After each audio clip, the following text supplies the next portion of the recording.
Greetings. My name is Paul Kabuswe. I'm the Minister of Mines and Minerals Development for the Republic of Zambia. So for the first time, Zambia is about to launch and also start a very robust program called the Zambia Investment Mining Insaka, which we hope can be running every year. So we are starting this year as a program that should showcase Zambia's investment potential. And this year's Mining Insaka, we want to celebrate 100 years of mining in Zambia. We want to see where we are coming from. We want to see the highs and lows of the Zambian mining environment. And we want to see where we have done well, where we haven't done well, so that, beyond the 100 years that we've been mining, we can also make, even improvements on where we've been lacking in terms of attraction of investment, why our production levels, for example, in the copper sector have stagnated for quite a bit. We want to interrogate that through this Insaka. When you talk about Insaka in the African setup, it's a gathering of people that would want to, like-minded people that would want to bring the ideas and put their heads together in order to clear out a few, hanging walls in terms of a particular topic that they are talking about. So for us, as the Ministry of Mines in Zambia, we said we need to have this Insaka. After clocking 100 years of mining, we want to understand, has the country seen the real benefit of mining for the past 100 years? What levels of benefit have our people seen? Has it changed the social lives of our people? Has the environment been taken care of? Issues of the social license, have they been taken care of? Have the investors done what they are supposed to do in terms of having a win-win situation? And that's why we want to sit around. And Zambia, at some point, was the highest producer of copper in the world. They are running side by side with Chile. Chile today is at 5 million plus. We are still stagnated under 1 million tons. Why?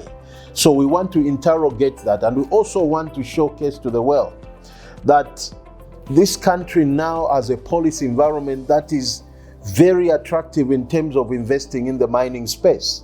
Recently, we launched the geophysical, high resolution mapping of the country. Why? Because we want to really understand now what we are sitting on so that we can attract real investment, because the kind of mapping that we are putting up is something that is high resolution. It's also going to be telling us the economic value of potential tenements that are going to be identified as the country is doing the mapping. So basically, we want to converge, we want to consortium with different investors, with different people that may be interested in coming into Zambia, so that really we interrogate the mining space, so that we have enough value as a people. We have enough value for the investors that are coming, so that there is a win-win situation for our country. So the mining investment Insaka is taking place in October from the 7th to the 11th at Mulungushi Conference Center here in Lusaka. So it's also a time to come and sample what Zambia is made of, what Zambia is able to offer. As you do the discussions on mining, it will be also a time to sample the tourist, attractiveness of Zambia.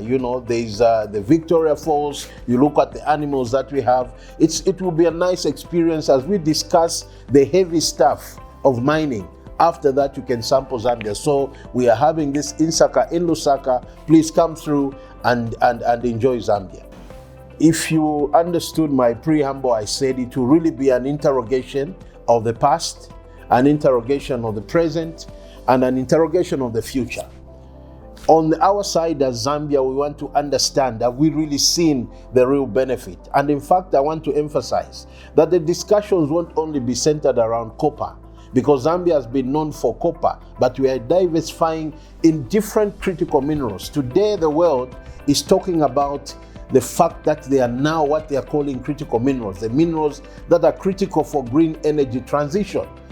And what the world is saying is that we will run short of some of these minerals. And I have always said on various platforms that what we haven't done is that we haven't mined these minerals. It's not that the world doesn't have them. The world does have these minerals. What we need to do is, why are they still in the ground?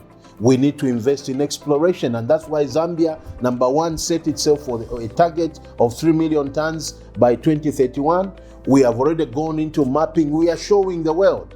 We have also done an agreement with the DRC, because also in this world you can't live in isolation. So Zambia is showing the way that for us to actually get these critical minerals, we have to do first things first. Set targets, begin mineral exploration, and that's why we are mapping our country. We're inviting the private sector to partner with us, even in this very, very huge task of mapping 750,000 square kilometers of our country.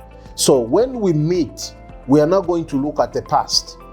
We are going to look at the present, and we're going to look at the future in terms of investment. And also, we are going to look at various aspects that have happened in this country, and that will lead us, to make sure we do not change policy environment like shoes. We want to lock it in and have a predictable, stable environment for investment in various minerals.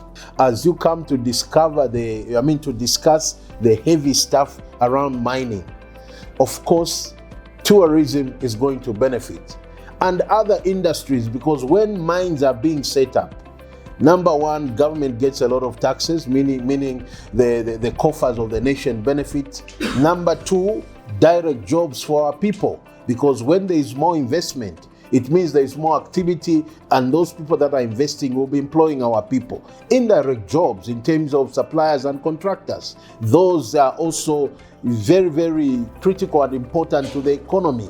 Thirdly, if these people were employed directly and indirectly, and in the investors, it means the banks will benefit. It means the people on the street would benefit, because there will be liquidity in the economy.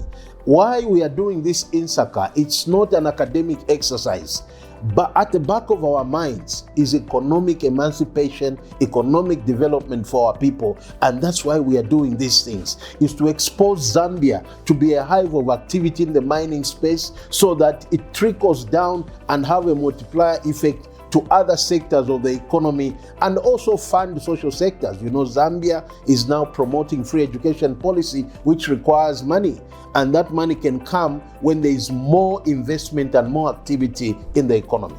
So we are saying this Insaka is not just about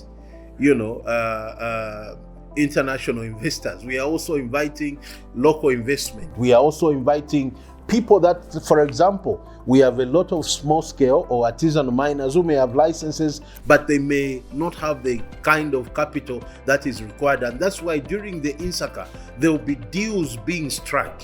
There will be deal rooms where people will sit and, strike deals. And that's why we are saying to our people, license holders, that please don't sell your license. Here comes an opportunity. A lot of people walk in the ministry to come and ask, I've got a license, I need somebody to work with who may have the financial muscle. This is the time. So rush to the mining Insaka, come and sit in the deal rooms, make these deals, make these agreements, and it will also help you, to start running the small mines where you're lacking capacity. So my closing remarks would be that Zambia has been mining for 100 years. It's time to have an Insaka where we can sit with like-minded people, both local and international. The big mining companies, please come. We have KCM, we have Mopani, we have Cobalt, Mingomba Mine, we have Lubambe, we have China 9 Ferrous, we have Luanshya Shaft 28, NFCA. Please come. Let us all sit around the table during this Insaka, exchange ideas, and have sustainable, profitable mining in Zambia. Thank you very much.